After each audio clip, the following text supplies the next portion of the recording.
You have like a B minus this week. It's like a B minus this week. B minus, teetering on. Yeah. Yeah. Depends on what the curve ends up being.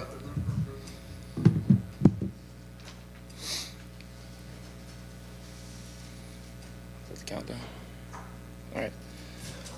Hey, what's going on? How are we? Good. Going good. Just finished up second practice, getting ready for South Carolina State. In preparation for these guys coming in to play here at Bobby Dodd on Saturday.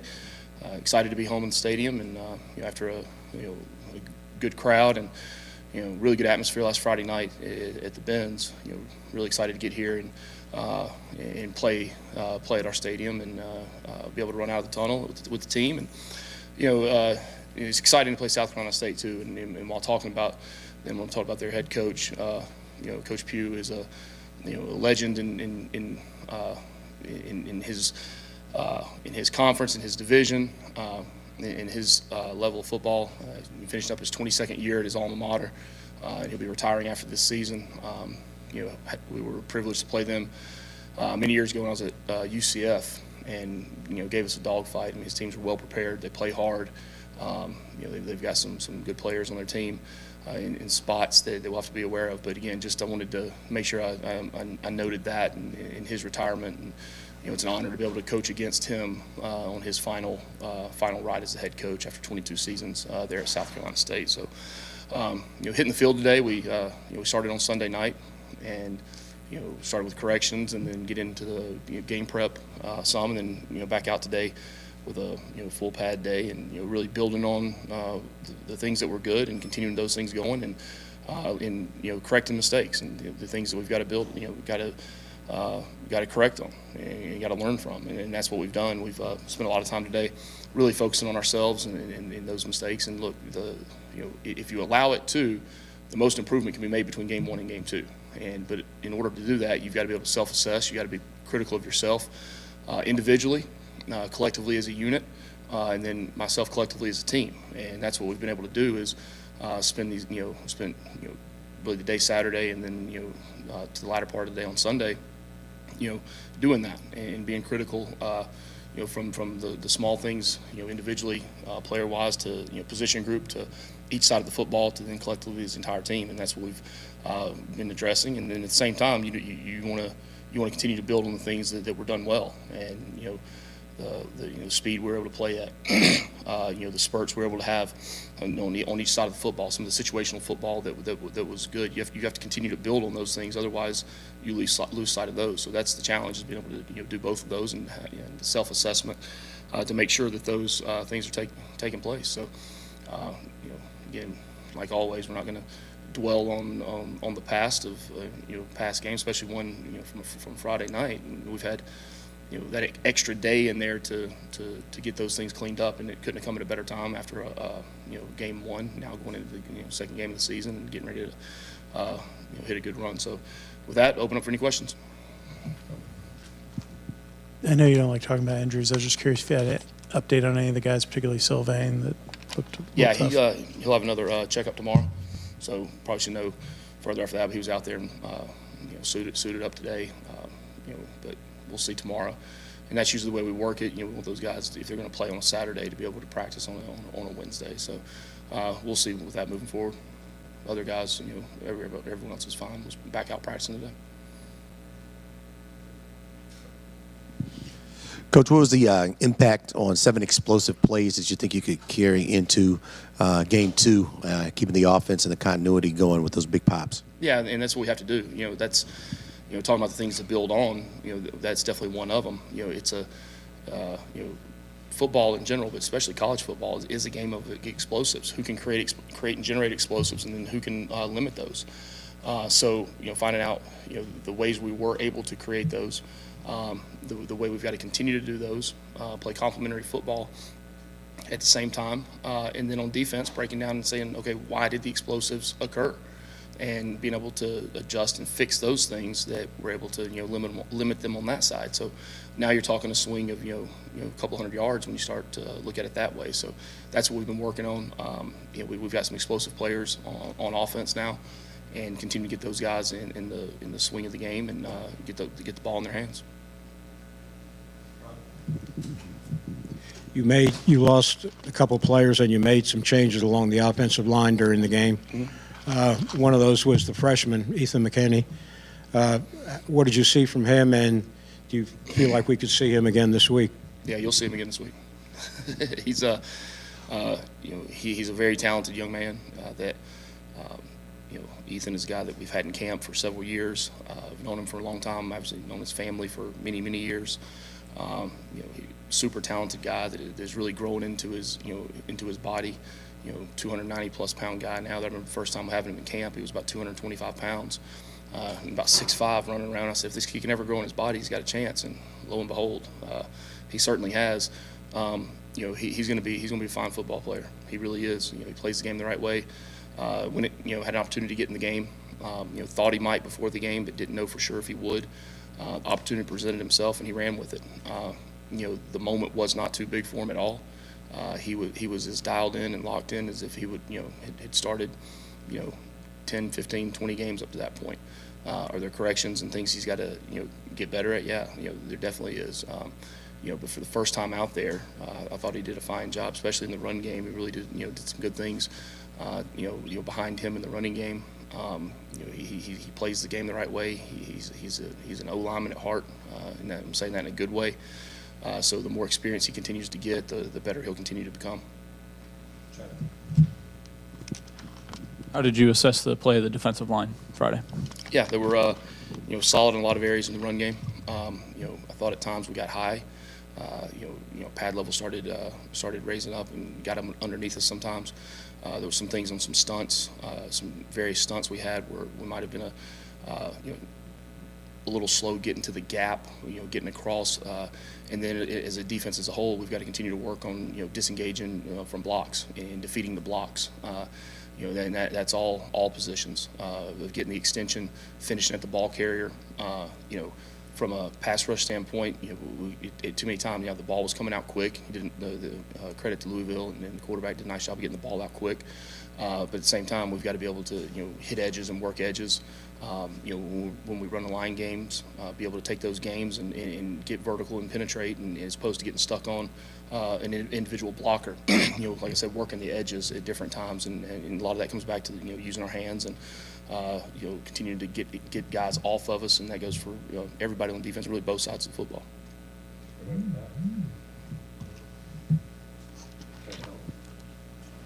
Watching games this weekend, watching y'all's game and other ones, the edge tackling, the one-on-one tackling is not great just across college football in game one usually. And I know probably some of that has to do with the way practices have changed and whatnot, but kind of how do you work on that? Like, is that just something you have to kind of deal with in the first couple of games as these guys get used to the speed and playing in space like that? Yeah, well, you don't want to deal with it by any means. We've been dealing with it for the last 3 days, or really 2 of the last 3. One was off day. But, yeah, it does. And really, you guys remember last week I talked a lot about, I know where this team is relative to this team playing each other. Now, how are we relative to an opponent? That's going to be the real telltale sign, and that's what the first game is. It's that real telltale of how you are compared to someone else. You know how you are as a rush end or versus the tackle you're going against, and vice versa. You know how you are with the tackling the running back or the receivers that you have, or defending the tight end that you have. But now relative to another team, okay, now we see where that is, and there's really no way to gauge that until you go out and play a game. And it's something that we work on all the time. Every day is some form of a tackling circuit. We had over 400 live reps of scrimmage over the summer, and there are things that from the first scrimmage to the last scrimmage that were improved on. They were, but we've still got a ways to go with it. And now really seeing where you are compared to another team, and where you are compared to another skill set, so call it. Now you really can find in on, or hone in on some of those finer points even of what individually and collectively we've got to get better at. And we got to have confidence too that when we go take that shot to make that tackle, that we've got 10 other guys behind us. That's a big thing that we've talked about. And somebody throws a quick hitch or a slant, or a bubble out wide, you don't assume that thing's going to come down. You've got to have 10 other people running over their hair on fire, ready to have that guy's back. And so we've worked on that as well. Coach, your third down numbers pretty good. What would you like to see continue, especially what you guys did in the first half, and what would you like to see different throughout the game on Saturday? Yeah, we talk about setting an identity or setting, creating who you are. Again, it goes back relative to playing that first opponent. And I thought at times, to be honest with you, I thought as we went through that second quarter and we got into the third, it was almost like, wow, we can do this. It was that, and that momentum was going so much in the second quarter. And you come into halftime, and it's, everyone's got the right frame of mind, right? But at the same time, you go out in the third quarter and you have a lull, really, in all three phases of the game. Well, we've got to understand that momentum is just what it is. It's momentum, right? It's not something that continues. Momentum, and there's ebbs and flows in football games. That's why there's a halftime in games, right? That's why a different team gets the ball to start the second half, right? In whatever internally, for a young man might allow him to think, oh, this is just going to keep going, because being shocked in the second quarter of the success that was occurring, and then you got to get to that third quarter and restart it and get it going again. So, being able to play off of what you did early on in the football game, keep that consistency going when you do have a 3 and out. As an offense, defense has to respond. Which I thought they did in the first half. Did a fantastic job. We throw the interception on the third play of the game, and defense steps right up and bows their necks back and holds them to a field goal right there. All right, well, that's going to happen in football games. You hope it doesn't, but it does. And we got to bow our necks back on the other side of the football and get the ball back, and the offense have the confidence to go back out and do what they did in the second quarter, and that's what we're hoping to look for. Stats are just what they are. They're stats. They're on a piece of paper. All right, the only thing that really matters is what's on that scoreboard at the end of the football game.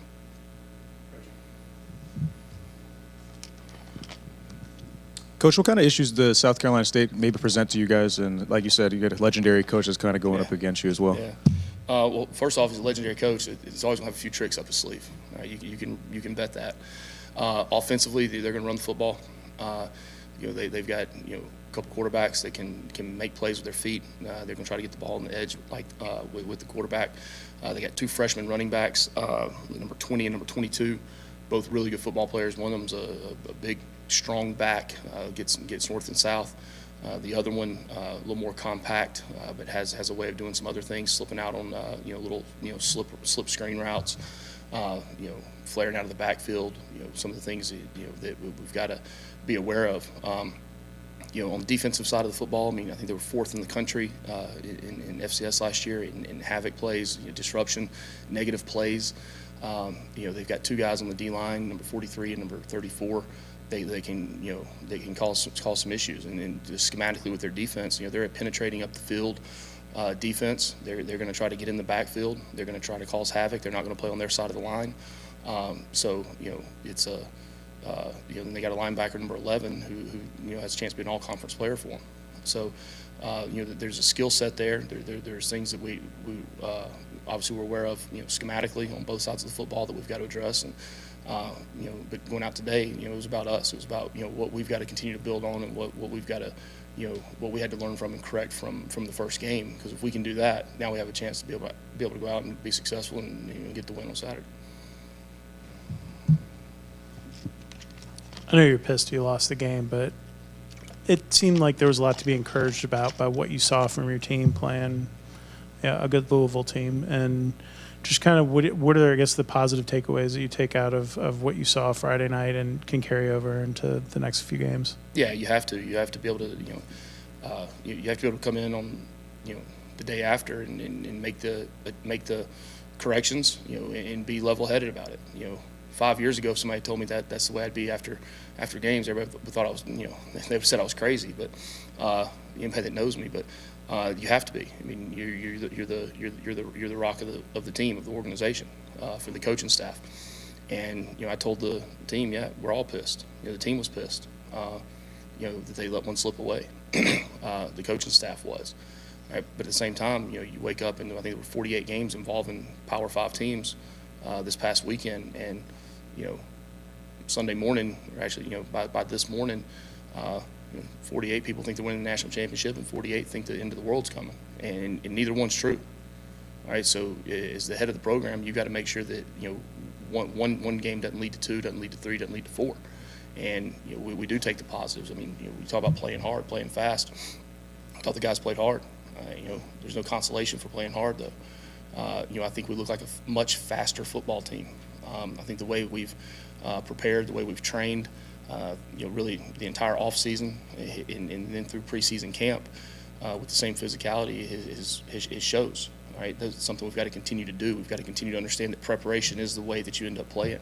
We talk about playing discipline, and to go first game of the season, and we had 2 penalties in the game, 2 that we can't have, but there were we showed discipline. We showed being able to play, go out and have fun. I mean, the guys were having fun, but they were dialed in, they were locked in.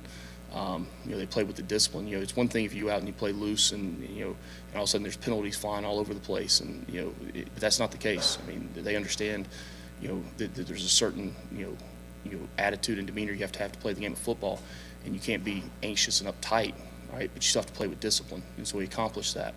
Some of the situational football.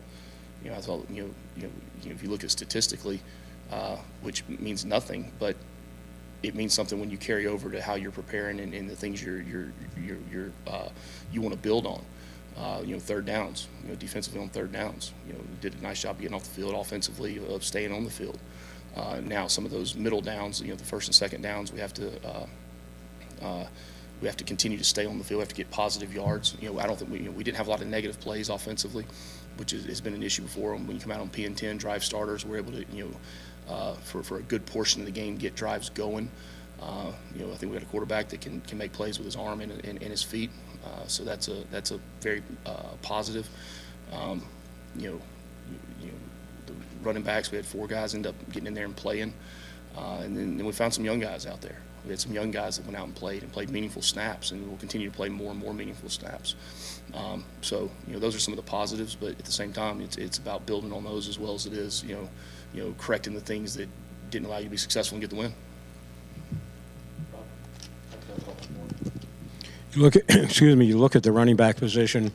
Is that the one position that's going to change their rotation week by week based on how they played and how they're practicing, maybe more so than other positions? And you look at Trey Cooley came off the sidelines and gave you a big lift there. And what did you see from him? Yeah, Trey did a nice job. Ball slipped out right there at the end on the goal line, which is unacceptable. But so that's one of the things that's been being addressed. It's consistently being addressed with it. And I say addressed, not just talked about. Actually, worked on and worked to fix an issue. We can't have that though. Jamal. I think everybody knows how high I've been on Jamal, really all camp, and just the electric, player that he is, and the ability to be a factor in the run game and the passing game, is a huge bonus for us as a football team. And then people don't see it, but he's also out there. He's on kickoff return. He's on kickoff cover. He's running down the field. He had a dual number on, so he had to put a cover up over it. Looked like he had his big brother's jersey swinging down below him on the kickoff cover. But he's out there. He loves playing the game. He's a firecracker out there on the sideline, and you love having those guys on the team that love playing football. But it's not just running backs; it's every position. Our job is to put the best 11 guys out there every football game. You hope those 11 guys continue to get better and better and better. But what makes a good football team is competition. Is guys that can get out and rise to the challenge, that can continue to develop, and that's what we'll do. We're going to play the guys that give us the best chance, week in and week out, and hopefully you do have guys that continue to compete and battle and prove themselves. Two-parter, Coach. What did you see from the special teams kicking operation? One was way out, you get past 50, but the second one, what did you see from the operation? And then how was the fourth quarter? How different was it with the new clock rule changes as, score was starting to change and strategy has to change along with the clock? Yeah, that was something we were, talking about the kicking game first. We we're going to be aggressive in the football game. Clayton came up with the interception right before half, 5 seconds left, and some conventional wisdom would be to take a knee and get out of Dodge, and we're not playing the game that way. We're not. We're going to be aggressive. We're going to have belief in the players to go out and execute and do their job. Came up a little short on it. The first half kickoffs, sailing through the back of the end zone, hit one short right before the second half, which, and then, we get down there and, we have a field goal opportunity to, put us in, I think it would have put us up 8 maybe, or I can't remember, the game that long ago now, but, had a chance to put us in a good position right there and hit it thin, he's been kicking the ball well, again today, with pressure on him in live field goal situations out there today. So I've got confidence in Gavin. I've got complete confidence in Gavin to go out there and to do his job. At the same time, it's no different than the running backs and the offensive line or the D line or DBs or receivers. We're going to play the best guys that give us the best chance to go win. And went back out. He's a competitor.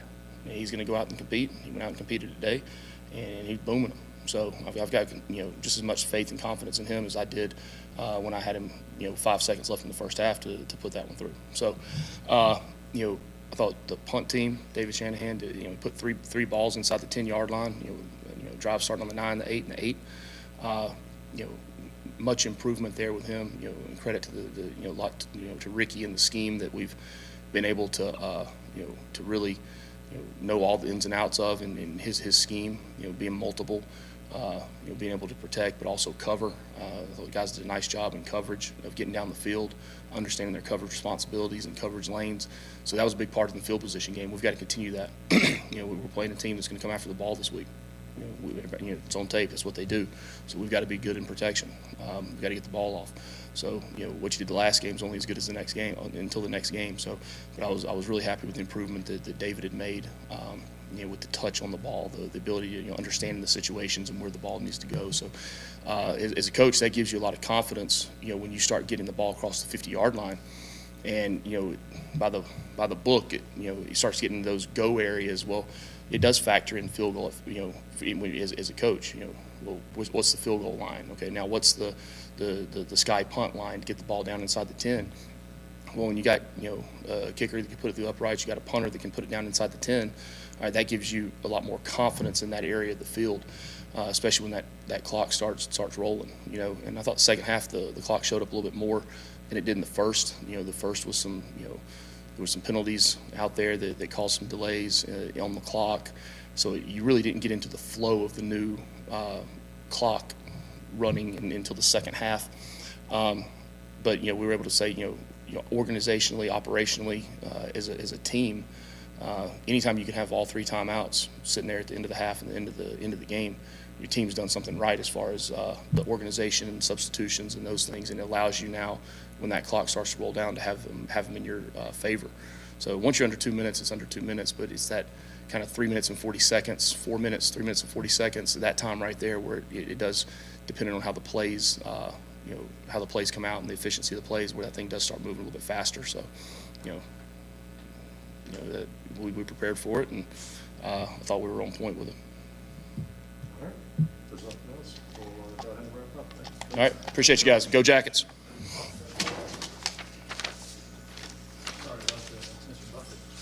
Hey, so how about this? So, I deleted all my social media. I deleted everything. All right, which I've been so excited to do. Hey, you think